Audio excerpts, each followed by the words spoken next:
Okay, I'd like to bring this meeting to order at 6:07. Nope. And we'll just be a minute. We're just waiting to collect the rest of the motions here.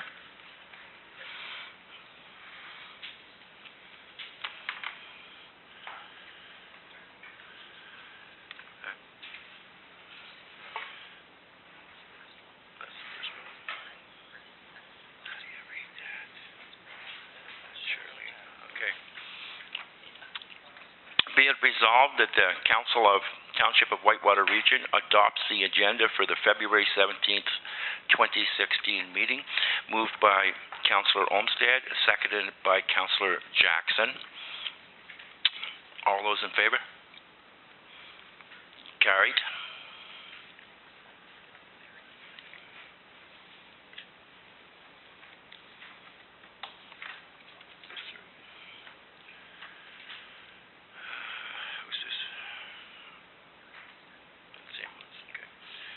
And be it resolved that the Council of the Township of Whitewater Region adopts the minutes of the regular council meeting of January 20th, 2016, moved by Councillor Olmsted, seconded by Councillor Jackson. All those in favor?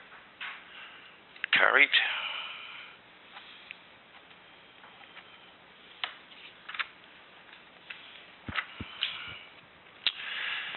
Moved by Councillor Olmsted, seconded by Councillor Jackson. Be it resolved that the Council of the Township of Whitewater Region approve the attached schedule of general purpose accounts in the amount of $205,805.99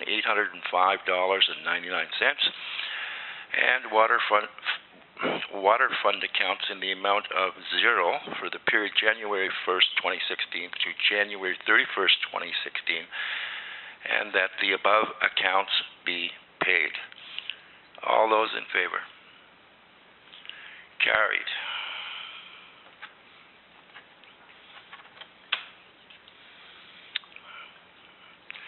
Okay, we have a delegation tonight. Mr. Bruce Beakley, Director of Human Resources, Renfrew County, and he's going to talk about our council remuneration audit. So come ahead, Bruce. All of you will have received a package, a draft package. It was mailed out as well, and there are hard copies available. Yeah, I read that this afternoon. It's wicked.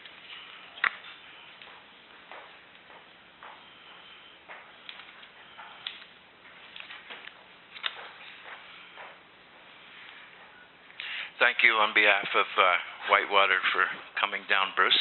Nice to see you here, and rather than always there. Good to see you, Reeve Miller, and members of council. So as I understand it, the report that I filed is distributed. Is that correct? Okay. So that report would be dated February 17th, 2016, just confirming that everybody has that document in front of them. Attached to that report would have been the May 25th municipal remuneration salary survey that we did at the County of Renfrew. And inclusive of that document would also be a document dated May 2015 municipal elected officials remuneration survey 2014. So just making sure everybody has the relevant documents in front of them. So that would have been in the correspondence from Jody. Okay, those I did. I just printed your report, Bruce. Okay, so these subsequent reports are available for all of council for reviewing. So just so you know that you have them. Okay.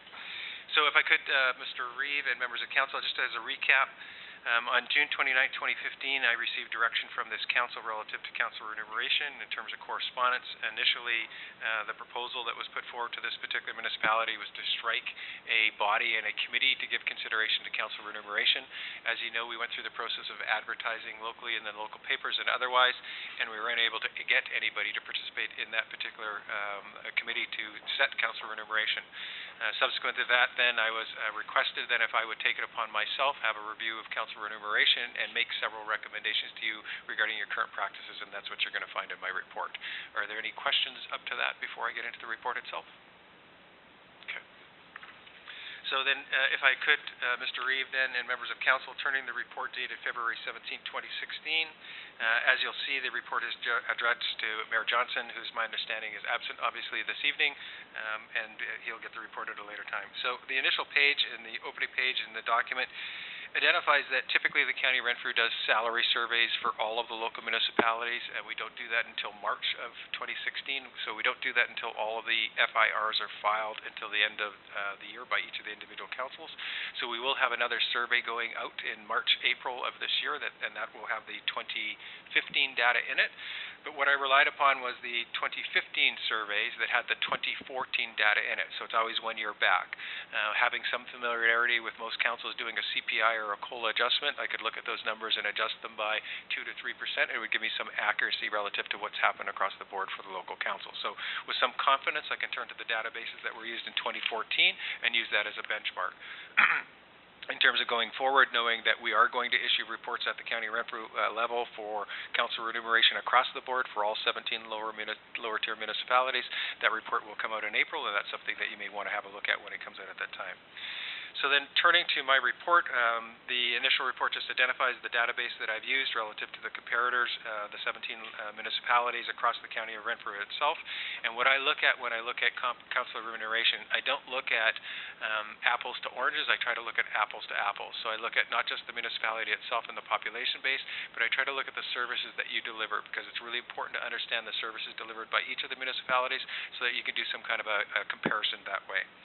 So then turning to my report, and on page 1 of the report, you'll find background, conflicts of interest in the Municipal Act. I've just set out the relevant legislation that allows you as a council to review your own salary and your own compensation, so that you have that embedded in a report in terms of your defensibility, in terms of the ability to go through that. So clearly, Section 4.1 of the conflict of interest allows you to have a review of your compensation on an ongoing basis, and then we further just provided the sections of the Municipal Act that also provides you that relevance. So turning to page 2 of 6 of my report, you'll find the first recommendation that I'm making is recommendation number 1, and that's tax-free allowance. You currently permit a 1/3 tax-free allowance. What we've provided in our particular report was the legislation that permits you to be able to do that in terms of the tax-free allowance, and it's my recommendation that that continue. When we turn to item number 2 on page 3 of 6 of my report, you'll find that in your current bylaw, you identify this, that the Township of Whitewater Region Council ensures proper maintenance of the council's remuneration model by providing an annual increase to the base compensation using a 12-month annual consumer price CPI increase, and that a CPI adjustment be effective January 1 of each year past. What I've done in this particular chart is I've identified where you have not necessarily followed the CPI increase. And what I probably believe has happened, but I don't know that has happened, and it's not unusual, is that if you decide that you want to give a greater increase than a CPI to your staff or to your collective bargaining or to your unions, typically you'll do a COLA adjustment. But if you look at the way your bylaw is currently worded and the requirement to match the CPI, that historically has not happened here. So what I'm recommending on page 3 of 6, it is recommended that the remuneration bylaw be revised to reflect that an annual adjustment will be the Ontario CPI at a minimum. However, where staff have been provided with an annual cost of living, a COLA, and that COLA has been applied to staff, that the COLA also applies to council remuneration. So what I'm looking for you to do is look at your own bylaw and follow your bylaws. And if you need to change your bylaw to reflect what your practice is, then change the wording in your bylaw. But the way your bylaw is currently worded, you're not following the CPI. The other issue you have when you look at CPI is whether or not you evaluate your CPI to an Ontario CPI or Canada CPI, and those will be different. And you'll see in the chart that's provided to you on page 3 of 6 that the Ontario CPI is different than the Canadian CPI. The other caution that I would make for you is you need to designate and determine what is the 12-month period that you want to look at annual for a CPI. So you can pick a CPI that's 12 months, November to November, that could be different from 12 months that are kind of July to July. So typically what I find with most municipalities, what they pick is a November to November, so they can fold that into their annual budget. But my caution and my guide to you as it relates to the way your bylaw is currently worded is that I think you should give consideration that if you want to give an increase greater than a CPI, then you should call it what it is, and that's a cost of living adjustment, which is greater than the CPI. So I don't think there was any ill intent here other than this is what's evolved and this is what happened. So I'm trying to draw your bylaw in line with what appears to be your historical practice. Bruce, where we landed on that was Ontario, October to October. Okay. But I would also say to you that should you choose, it's not uncommon if you go to the bargaining table with your unions and you give your unions a 3% adjustment and the CPI maybe 1.2. If you decide that you're also going to extend a 3% adjustment to your staff, then typically that's extended to council. So what this council needs to give consideration to is whatever you're going to provide to staff, do you also want to provide that to yourselves? The biggest mistake in my experience in working with councils relative to their remuneration is doing nothing year after year after year and then trying to catch up in 1 year, because the optics of trying to catch everything up all at once is just not good politics, right? So my caution to you is that you should give consideration to a CPI adjustment or some form of adjustment every year, and not simply be in a position where you neutralize and don't do anything, because having to catch up at a later date, the optics are just not positive. Okay? So I did turn exactly to the wording that was in your bylaw. I am making a recommendation that you reconsider the way the bylaw is currently worded, and you give consideration to what appears to be your practice. But I can't confirm that's exactly what brought about the numbers if you look at the increases you provided in October of 2011 at 2.5 compared to what the CPIs are. If you look at the increase in October 2012 at 3.62, I'm not sure where those numbers are found. So. Yeah, go ahead, Councillor Olmsted. Just a question on the CPIs and COLAs. When are they published? So how long after the fact are they published? So the COLA lags about 6 weeks. So our experience of working with the CPI, it's about 6 weeks. So I'll always be looking kind of 1 month behind or so. And same with CPI? Well, no, sorry, just to correct. A COLA is a cost of living adjustment. So as a cost of living adjustment, that's just a decision you're going to make, okay? So a COLA isn't a CPI. The Consumer Price Index is so just to background in terms of comfort level with what a CPI is. So when CPI was established, it was established a number of years ago. And basically it started with, if $100 a grocery cost you this in 2010, and then in the next year it cost you $110 for that same grocery, then you recognize that your CPI, that the cost of those groceries went up $10. So that percentage of increase, that's how that gets established. And since the introduction of CPI, that's how that works. COLA is a cost of living allowance. It's a different terminology, but it's also a practice that takes into consideration the CPI and some other factors that may be occurring. In a lot of circumstances with an employer environment, it's what might happen at your bargaining table with unions and what might take place relative to increases you might be providing to staff. So don't confuse a COLA and a CPI. But I think what you've been doing is COLA adjustments, not necessarily strictly the CPI adjustment. So I'm just bringing to your attention that the way your bylaw is currently written, it just talks about a CPI. Marcia? So yes, Bruce, you are right. We went in the past, we did the COLA adjustment, and we didn't follow the CPI. That was, I remember back when Annette would bring that to council's attention, what the CPI was for that year, and then it would be council then would decide on to what their COLA was. So they would take basically what the union got, the non-union was asking for, and at one point I even remember that they went really low for their own increase. So it was not based on the CPI until last year. Right. So my point only, if your bylaw says you'll match the CPI and you're doing something different, just change the bylaw to reflect what you want as a practice. That's what I'm bringing to your attention. Okay? So that was item number 2. Then item number 3 is the mayor's remuneration. Okay? So in the mayor's remuneration, the current Whitewater bylaw set to be revised by 1%. So one of the difficulties I had in the timeliness of this particular report is I'm aware that there's a 1% adjustment that's coming forward this evening. So as we work through all our figures, it kind of moved a little bit, so I needed to adjust the report to reflect that. Okay. So the current Whitewater municipal bylaw 1504-780 set to be revised by 1% for 2016 on February 17th, which is tonight, provides for remuneration for all of council. The remuneration set for the mayor's position for 2016 is set at $17,429 or $1,452.42 monthly. This is far below the compensation for mayors of municipalities of similar size with similar services, water distribution, recreation, fire services, and economic development, etc. The mayor, however, delegates himself to sit on the Ottawa River Power Corporation board and is paid $4,279.71 per annum to participate on this board. There exists nothing in the Whitewater municipal bylaws that mandates that the mayor sit on the ORPC board. So what I've done there is I've compared the 2015 salary and the anticipated 2016 salary, including both the base and the ORPC. If I turn over to page 4 of 6 of the report, A review of similar municipalities demonstrates that the mayor's salary falls typically between $23,000 and $25,000 per year. Whitewater Council should endeavor to ensure that its compensation remains comparative. It's recommended that Whitewater Council pass a resolution confirming that it would be the mayor who is appointed to the OPRC board to maintain a comparative salary for the mayor's position in Whitewater Region. In the event Whitewater Council chooses not to pass a resolution for the mayor to sit on the ORPC board with its appropriate per diem, it is recommended that if the mayor is subsequently removed from the ORPC, or if the ORPC funding changes, the mayor's remuneration be reevaluated at the time. So as long as you're currently in a position where that per diem is coming from the ORPC, you're paying a competitive salary for the mayor, but if that's, am I doing something wrong?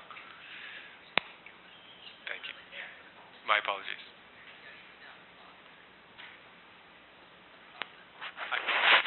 I probably don't need a mic. Thank you very much. So because the mayor's position is at risk that potentially to lose that per diem that's paid through the ORPC, if it was ever removed, in my opinion, then you're underfunding the mayor's position within your organization. So you should give consideration to the structure and how that's achieved. Turning to item number 4, Reeve and Council remuneration. Council should consider establishing the annual salary for the positions of Reeve and Councillor at $13,000 annually to be paid out in monthly installments effective January 1, 2017. 5. Chair per diem. It is recommended the annual per diem for the chairs of the following standing committees be increased from $1,700 to $1,800 annually effective January 1, 2018. One of the mandates that you gave me when you asked me to do this report was you wanted me to give you as many options as possible, and that's what I'm trying to do today, okay? So let me just go through this particular section of the report. So we list there then the standing committees that are currently in place, and underneath we say, it's recommended that the chair for each standing committee be paid the applicable allowance. While the current bylaw 1504-780, item 3, designates this as an annual per diem of $1,700 paid monthly, that should be annually, I think. Right?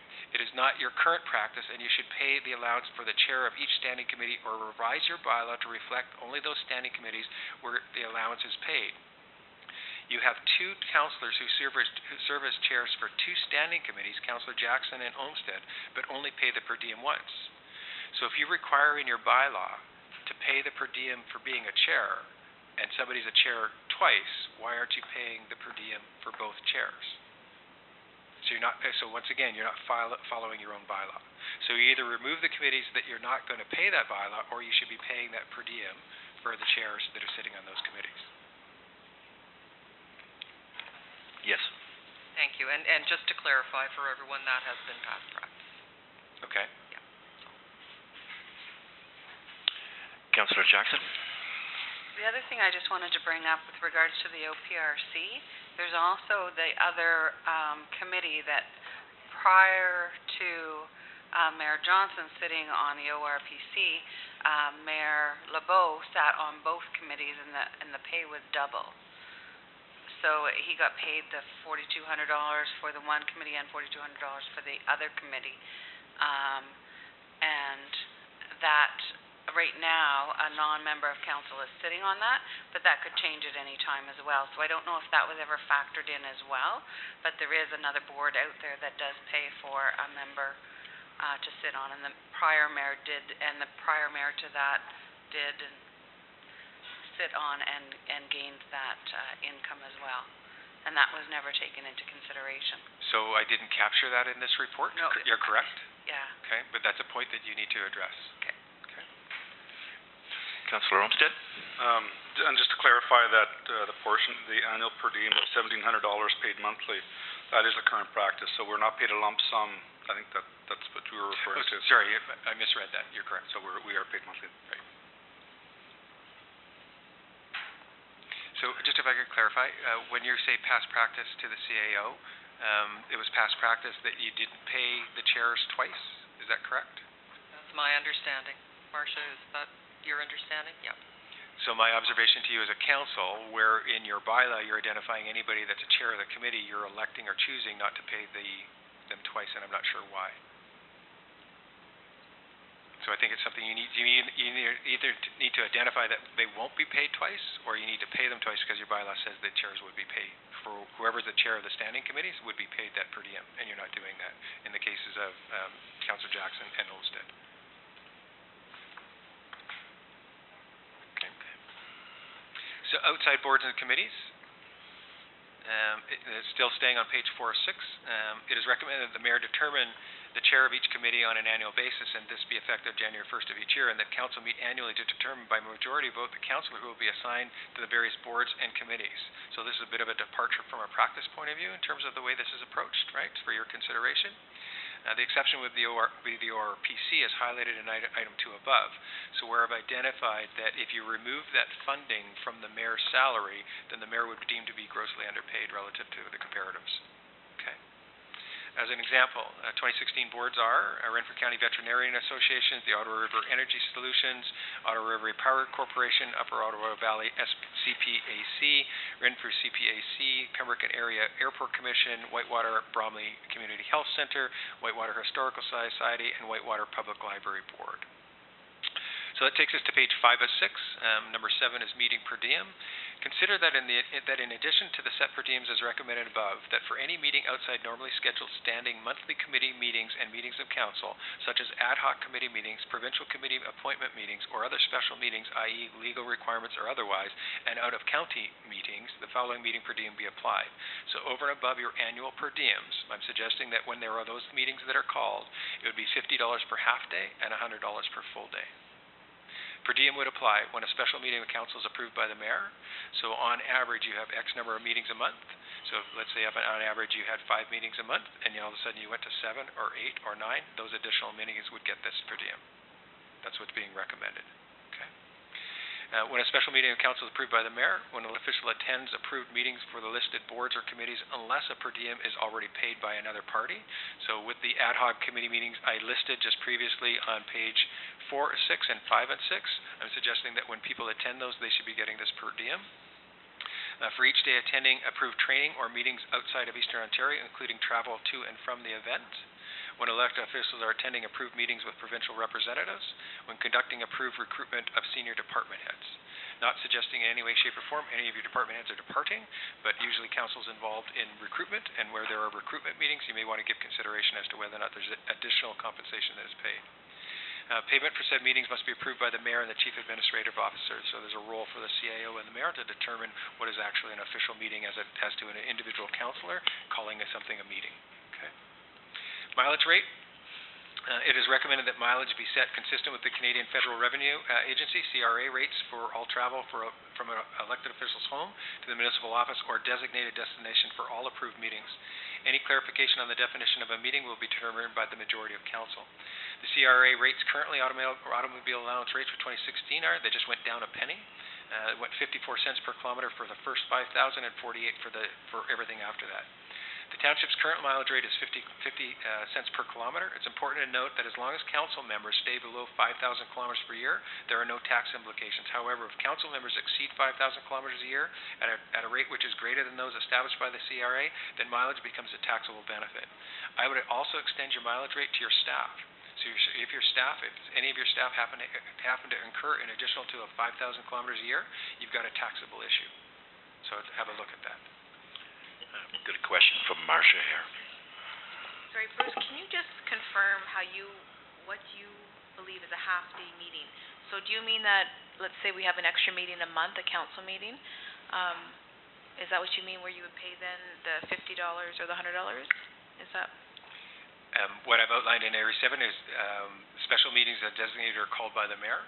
Okay. Right? So I'm saying I attempted to corral that by listing the 6 or 7 bullets where I think that would be a special meeting. So if in the event that that's called, that there would be a per diem paid.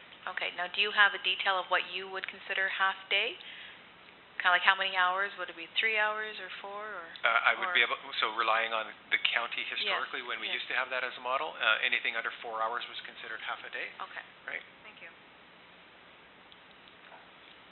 And things could go as long as, now, just in giving consideration, if somebody came in for 2 meetings like that, where they're not getting 2 half-day per diems, that would roll into a full day. Okay. Right? So it's a practice issue. You just need to look at how you apply the rules, and it needs to be something you have open discussion about, pros and cons, about whether or not it fits for your municipality. When you got elected, you understood there were X number of meetings that were going to take place within the structure of the municipality itself in terms of it doing its business. But the reality is that more and more municipalities are having more frequent meetings now. So does your current compensation model meet those expectations? That's what this council needs to give consideration to. Okay. So coming back, if I could, to mileage rate, Mr. Chair. So just coming back to mileage rate, CRA automobile rates are 2016 are 54 for the first 5,000, 48 for everything after that. The township's current mileage rate is 50 cents per kilometer. So we talked about everybody being under 5,000, you're fine, but if you're over 5,000, you've got a taxable issue. Following the rules established by the CRA utilizes their research and analysis on appropriate mileage rates despite any fluctuations in the price of fuel. Their analysis takes into consideration wear and tear on vehicle, maintenance costs, oil, new tires, parts, and a defensible strategy when the set mileage rate is questioned. No person who uses a personal vehicle for third-party business use makes money from mileage allowance. Employers need to recognize this and pay fair market rates for mileage. Council should also give consideration as to whether or not to pay mileage to ad hoc committee or board meetings. Number 9, training and conferences. It's recommended that the allocation for conventions and conferences remain at $3,000 per council member per year, as in reviewing the 2015 training allocation usage. The current council members only used 48% of their current budget of $21,000. Further, it's recommended that council members provide a verbal report on their educational experience at the next meeting of Whitewater Council following the council's attendance at conferences or workshops. Currently, the training allowance includes expenses for hotels, meals, mileage, and parking. I would recommend that the per diem outlined under 7 for travel days and attendance days would also come out of this training allowance. So number 7 identified a meeting per diem. So if you're going to training somewhere, so let's say you're going to Toronto and it takes you a day to travel down there, you'd be taking a per diem for that travel day. You'd be taking a per diem for the day of education, and if you traveled the next day back, you'd be taking a per diem for that. All of that, though, would come out of the $3,000 allocation you currently have. So it's not necessarily new money you have to find, it's just redistributed money. Make sense? Christine? And I know there was some comment from Councillor Olmsted about expenses, about hotel, et cetera, coming out of that 3,000. What is your recommendation for that? In the past, some municipalities do in fact so the total expenses associated with it all comes out of that fixed 3,000. So the county does that in their model, right? It identifies that if your allocation is $3,000, that everything comes out of that. Because our practice has been that if you go over, then it's paid back. Councillor Jackson? That would pretty much limit a councillor to attending only one conference per year and then maybe some training locally. But the cost of conferences and hotels and meals and mileage, and then if we add, the per diem rate on top of that, it won't be long before one conference adds up to the whole $3,000. You're correct. Does the county have a flat rate at all? Yes, with they do. regards to that? And is it more than one conference? Could they accommodate more than one, or just basically one? Now, I know the county very recently upped their rate. If you allow me the opportunity, I could email you tomorrow and confirm what the rates are and how that's approached. I could do that for all of council if you're interested in that. At the top of my head, I'm not sure what that number is, so I don't want to state. Okay. Councillor Olmsted? I'll give you an example of myself in the last year being a new councillor. I attended a number of meetings with no expenses to the township. And then I attended 2 conferences that did cost the township some money for OGRA and OMC in Kingston. I think the total for those 2 came to about $3,300 or something like that. Anyway, I was over the $3,000 number. So personally, I think it's important for a new council or new council member to get educated early, where maybe in my last 2 years of my term, I may not use any, because I've been to these conferences early and got the necessary skills, whatnot. And I think in my recommendation to you, I asked you to give consideration to pooling. So I think out of the 21,000, from what you're saying, about $10,000 of that was used. 48%, right? Correct. But $10,000 of that was used. So you have some people that may have been on council for 7, 8, 10, 12 years that don't go to anything anymore. And you have new council members that are trying to learn as much as they can and give as much as they can to the township. That I think it'd be a big deterrent for them to want to do that if they feel that the money's going to come out of their own pocket. So could I comment? So you're exactly right. It would be very difficult for me to recommend an increase per councillor. That's why I'm making the observation, if you're not utilizing the full amount, you should give consideration as a council or as a council in general whether or not you want to reallocate some of that money that's already been set to invest in new councillors or other councillors on subjects or matters that are important to all. But that's a council decision that needs to make that. But if I was to look at the numbers and bump this up from 3,000 to 4,000 and you're not even using 50% as it right, that's not logical, right? But you have an excellent point, and that's what it's all about. I believe that a lot of local councils now are implementing conference and convention lines in their expense line budgets for exactly that reason, to assist people getting up to speed relative to the issues that are being faced by lots of councillors today. So I think what this group needs to do is they need to evaluate exactly that if you're not fully utilizing it, do you want to reallocate those funds or do you see those as savings? That's not a debate for me necessarily to have, but for a discussion for you to have around this table. Councillor Rieger? Just add to that, it's not necessarily Councillor Olmsted for new councillors, because the previous council, there were 2 individuals who paid money out of pocket for attending 3 conferences instead of 2. So I just want to make that clear that and I agree, I don't think that $3,000 will certainly cover that for sure. Thanks. Okay, Bruce. So back to my report. So that's training and conferences in terms of a summary, in terms of giving consideration to, whether or not, again, this report's intended to generate discussion amongst council in terms of pros and cons and content, and I'm certainly not before you tonight expecting in any way, shape, or form you make a decision regarding this report, but that you bring it back at a later time in terms of having a general discussion about the components of this, especially with your mayor being present, otherwise in terms of the things that work for your council and in terms of where you want to go and the next steps you want to take. The next item is meal allowance. The current township meal allowance is within Renfrew County, $8 breakfast, $12 lunch, $25 for dinner. Outside Renfrew County, $12 breakfast, $18 lunch, $35 for dinner. I'm recommending that you give consideration to, within Renfrew County, keeping it at the same at the 45-day maximum. Receipts are required. But outside Renfrew County, $75 maximum, but I wouldn't ask for receipts. So as we know, we can go to Royal York for breakfast, and breakfast is like $32, right? So can be 40, absolutely, right? So just contextually, I think not requiring receipts outside Renfrew County, I don't think that's out of line necessarily. The last item I have on your agenda in terms of this report is benefits. Council currently provides a $200,000 life insurance premium for all elected officials. Council should give consideration to implementing a basic extended health care, which is pharmaceuticals, paramedicals, and etc., and dental benefit for council members effective January 1, 2018, which would be 100% employer paid. This would assist with retention and attraction for existing or new councillors.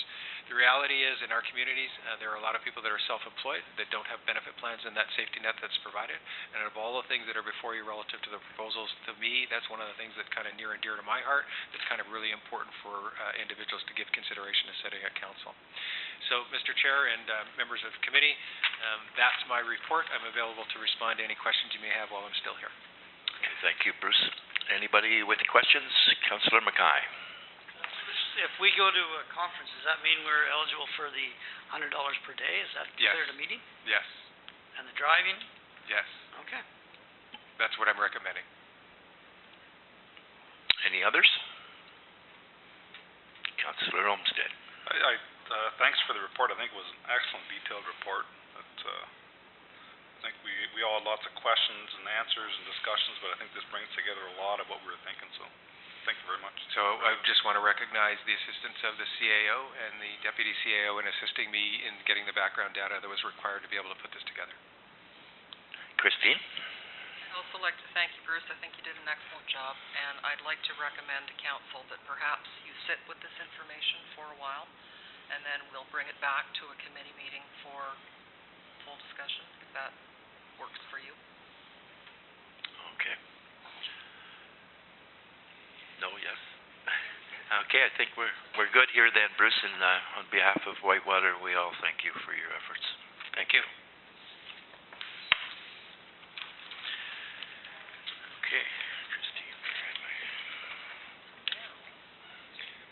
Christine, you'll make sure the other reports are distributed so everybody has that? Okay. Yes, I will, Thank and I apologize for that, I missed that, but I'll get them out to everyone. Departmental reports. Yeah.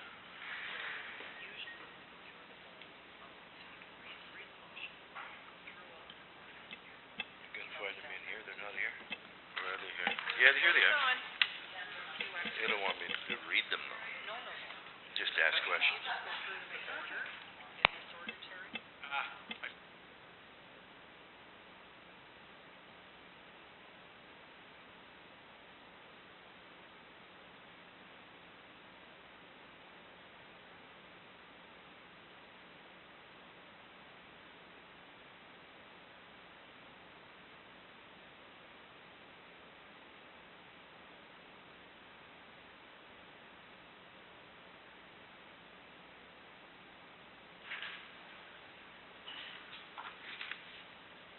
Okay, we're going to move ahead to the departmental reports of the, we'll start with the treasurer. Has anybody got any questions for Marcia in regard to the treasurer report?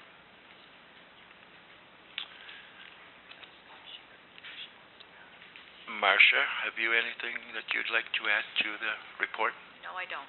Okay, so we'll move on then to the next one, which is Public Works, and Bill's not here. Any discussion on the Public Works report? Seeing none, we will move on to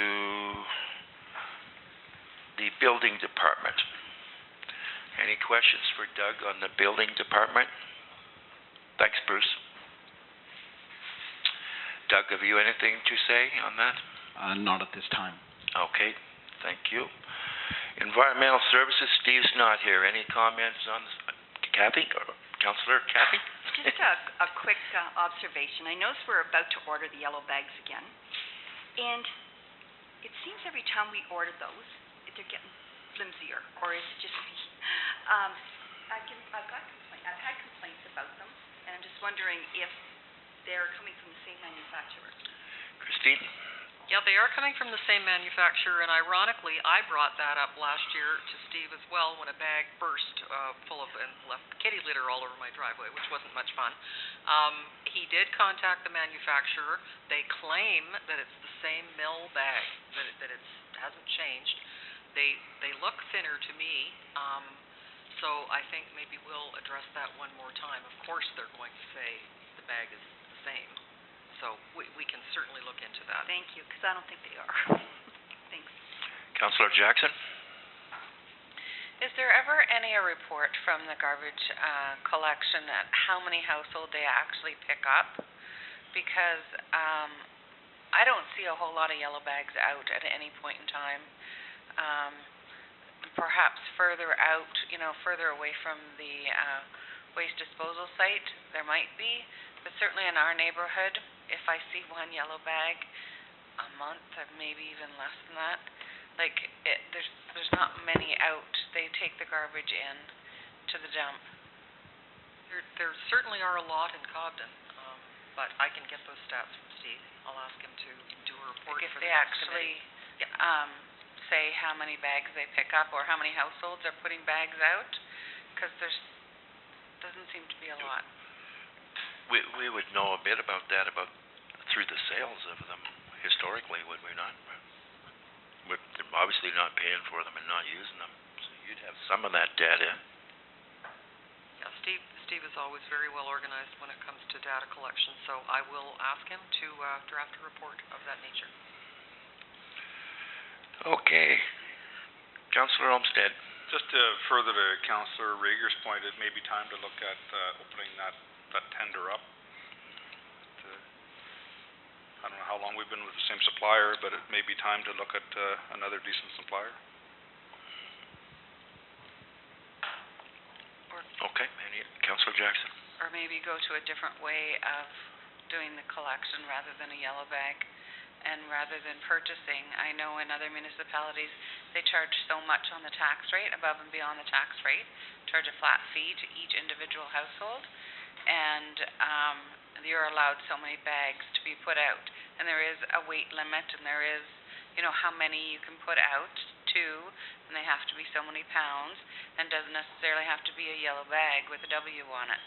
But I think it might be, I don't know if value-wise, if you charge everybody, they may use it more than actually taking it themselves and getting charged for $10 for a half-ton load or whatever that gets charged at the landfill site. So wouldn't you know, the one day I tell the environmental services manager he doesn't need to be at the meeting. So I'll bring all these points up to Steve, and he'll look into it and come back to you with a report about some options.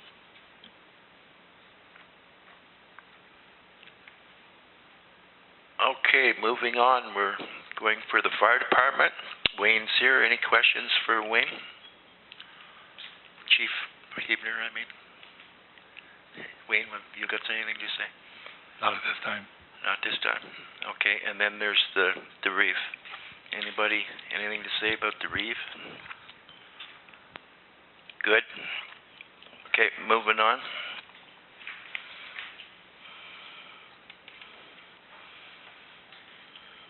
Okay, moved by Chris Olmsted, seconded by Charlene Jackson. Be it resolved that the Council of the Township of Whitewater Region receives and files reports from Treasurer, Public Works Manager, Chief Building Official, Environmental Services Manager, Fire Chief, and Reeve. All those in favor? Carried.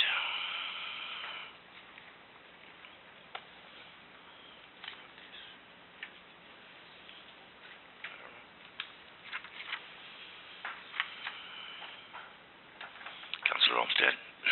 Yeah, just a question on your report.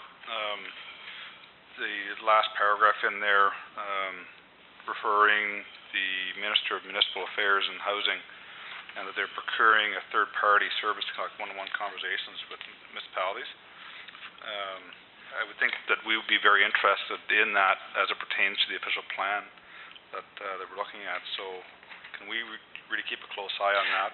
Yes, we will. That's why I put that in there, and I don't know a lot about it, but I will keep an eye on that and see just how that fits in, and we want to be part of that. I thought too, and that's why I mentioned it. I don't know much more than what I wrote there. Okay. Yeah. Okay. This one. Oh, yeah. No, we didn't read this one.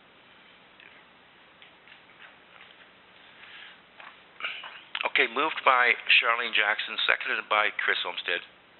Be it resolved that the Council of Township of Whitewater Region adopts the minutes of the council and committee meetings of January 20th, 27th, February 3rd, and 4th, 2016. All those in favor? Carried.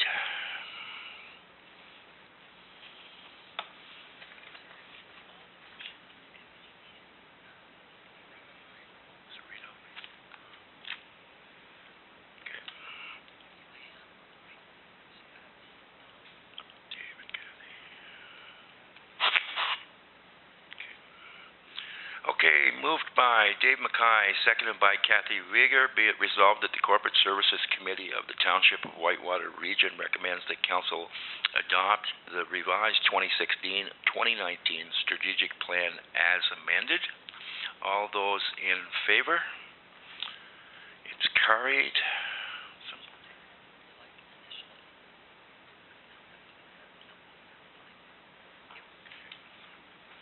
Moved by Kathy Rieger, seconded by Dave Mackay. Be it resolved that the Corporate Services Committee of the Township of Whitewater Region recommends that Council adopt the revised wastewater policy at the January 20th, 2016 regular council meeting, and that the policy will be effective as of January 20th, 16. All those in favor? Carried.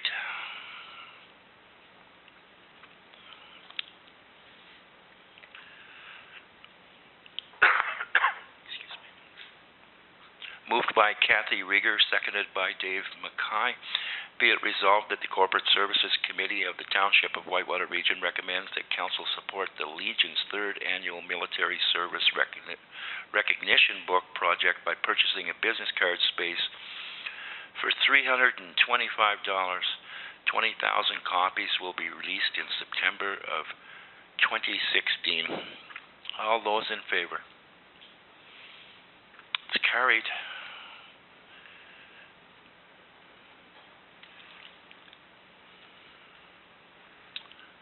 Councillor Olmsted. Sorry, I just caught something. It's probably semantics, but the bylaw that we just read before that, with respect to wastewater, on the bottom it shows a not carried. So did we follow that procedure properly? I think that maybe that's. What was it? There was 2 like that. Should have been brought up.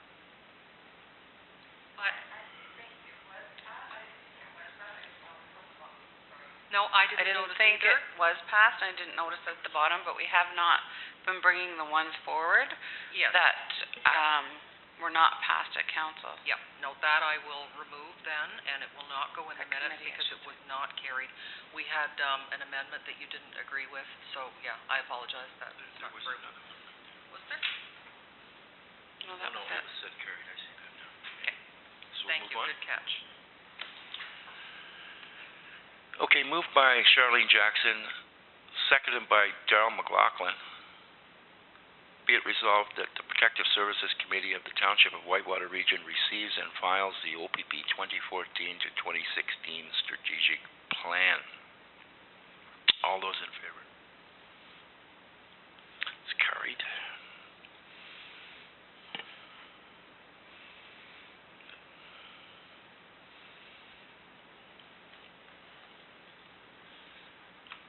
Moved by Darrell McLaughlin, seconded by Kathy Rieger.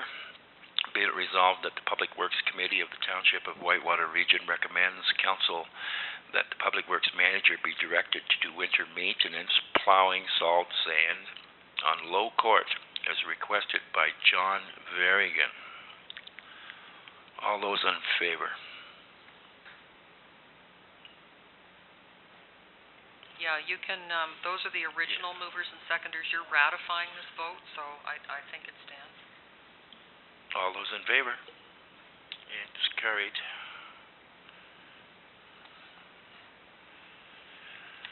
Moved by Darrell McLaughlin, seconded by Charlene Jackson.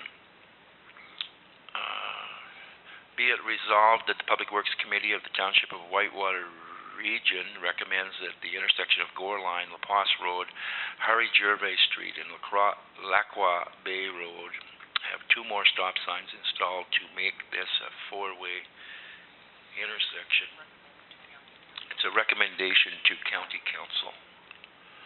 All those in favor? Carried.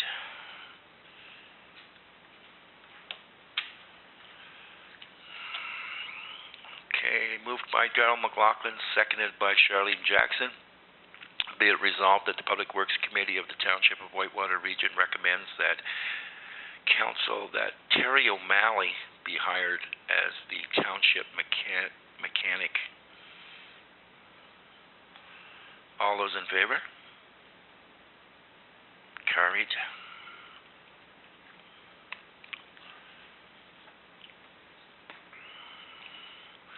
Moved by Charlene Jackson, seconded by Darrell McLaughlin. Be it resolved that the Public Works Committee of the Township of Whitewater Region recommends that Lindsay Broadhurst's employment status be changed from temporary truck driver, equipment operator to machine operator full-time.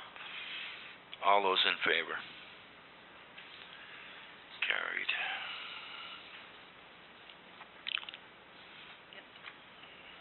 Moved by Darrell McLaughlin, seconded by Chris Olmsted. Be it resolved that the Public Works Committee of the Township of Whitewater Region recommends to Council to absorb the approximate amount of $9,000 for the survey costs in the industrial park.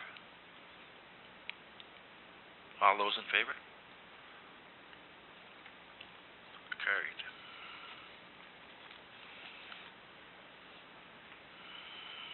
Moved by Kathy Rieger, seconded by Dave Mackay. Be it resolved that the Corporate Services Committee of the Township of Whitewater Region recommends to Council that a levy of $20,968.64 for the Pembroke and Area Airport be included in the 2016 operating budget, pending the development of a business plan by the Airport Commission. All those in favor?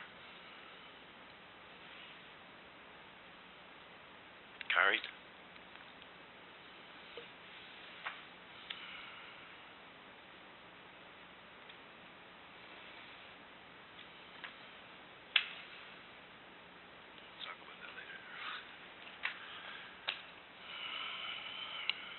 Moved by Kathy Rieger, seconded by Dave Mackay. Be it resolved that the Environmental Services Committee of the Township of Whitewater Region approves the invoice submitted by Cobden Wastewater Treatment Plant Upgrade Project Managers JP2G Consulting in the amount of $3,846.94. All those in favor? Carried.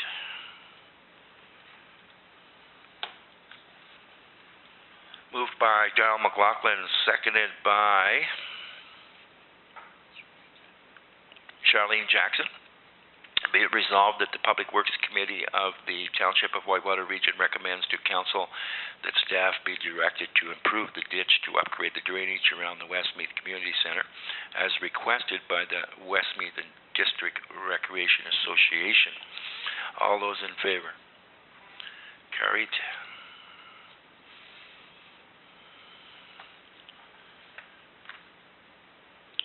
Moved by Darrell McLaughlin, seconded by Chris Olmsted. Be it resolved that the Public Works Committee of the Township of Whitewater Region recommends to Council that staff be directed to attend the abandoned municipal gravel pit located at Ross Concession 5E, Part Lot 4, in the springtime to view the state of the property and the property lines, then report back to committee with a recommendation to solve the safety issue problem raised by the Zion Hill Camp. All those in favor? Carried.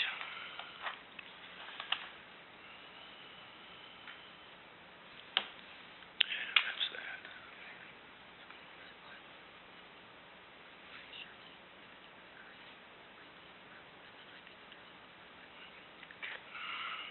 Moved by Charlene Jackson, seconded by Chris Olmsted. Be it resolved that the Council of the Township of Whitewater Region approves that the following bylaws be introduced, read, dealt with, numbered, signed by the Mayor and Clerk, and sealed and recorded in the bylaw book. Bylaw 1602-846, Bylaw Enforcement Officers, Bylaw 1602-847, Clean Yards Bylaw, Bylaw 1602-848, Council Remuneration Cost of Living Allowance, and the fourth one, Bylaw 1602-850, Planning Fees and Report.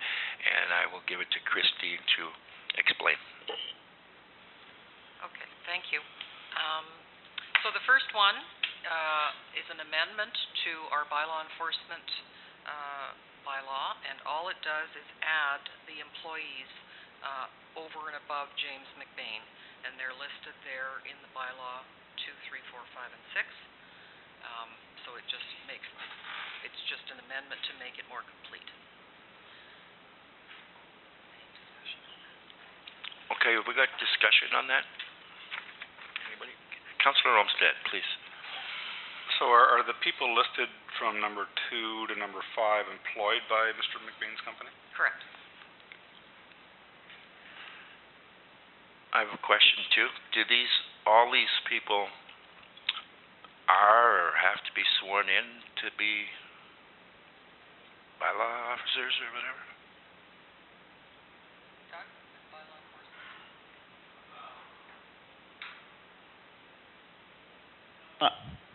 No, they don't have to all be sworn in to be bylaw officers.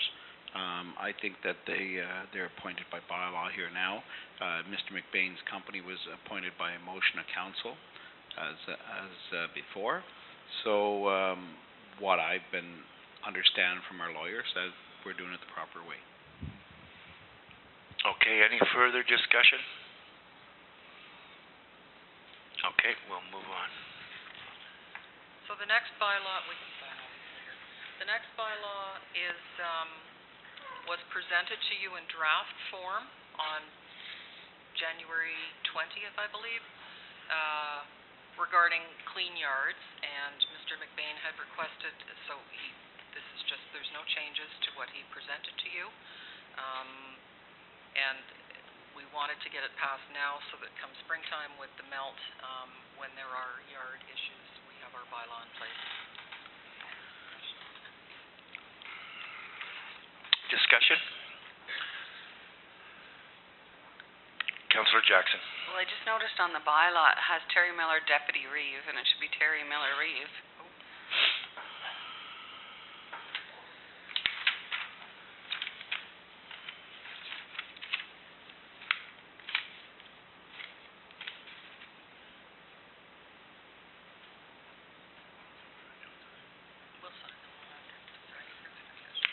Any further discussion on this? The next one addresses the 1% cost of living allowance. And if you look down at the bottom, general clause 1, that we're using the October to October Ontario CPI. Bruce has clarified the difference between CPI and COLA. So when you folks have your discussion about his remuneration report, there may be changes you want to make to this bylaw to freshen it up and make sure that we're following it as we should be. But the only change is that 1%. Okay, any discussion on that matter? No? Councillor Jackson. I agree with the recommendation by the CAO that we pass this, and then whenever we discuss the other, that's a good recommendation. Okay. Anybody else? Okay, we'll move on. And Doug, well, I think you'll address the fees bylaw? Yes, we recently got an email from the county that they were raising their planning fees. Their zoning bylaw amendment fee went to $650 from $550. And so we had to raise our fees as we're recommending changing our zoning bylaw amendment fee to $700 because we do have some advertising and some municipal staff time on these, and we're not making any money, we're just really breaking even. Okay. Any discussion on that? Councillor Jackson. I would suggest that you're not even breaking even with the difference of that amount. So the zoning bylaw amendment that goes to the county, do we pay that to the county, the $650, or we keep the $700? We keep the $700 in total. We keep the $700, but we do pay the county for planning if they do, a planning report and stuff like that on it. Right. Do you know what the approximate costs of those are? Just approximate. They do range on how deep they are. I've seen them as high as $500. Yeah. And then when you add the advertising costs, certainly $700 is more than fair. Okay, thank you. Christine? Just one comment, if I may, Chair. The building fees are meant to be revenue neutral. That is the spirit of the legislation. In other words, that we're not profiting by, that we're recouping our costs. But this is planning fees, not building fees. It's separate. Yeah, it is separate. Yes, it's a totally separate identity. Okay.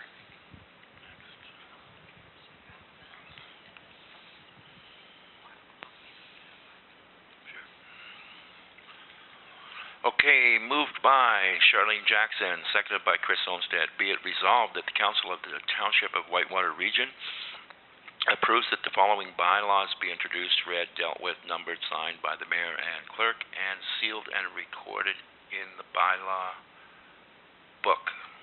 Do I have to read all these out again? No. All those in favor? Carried.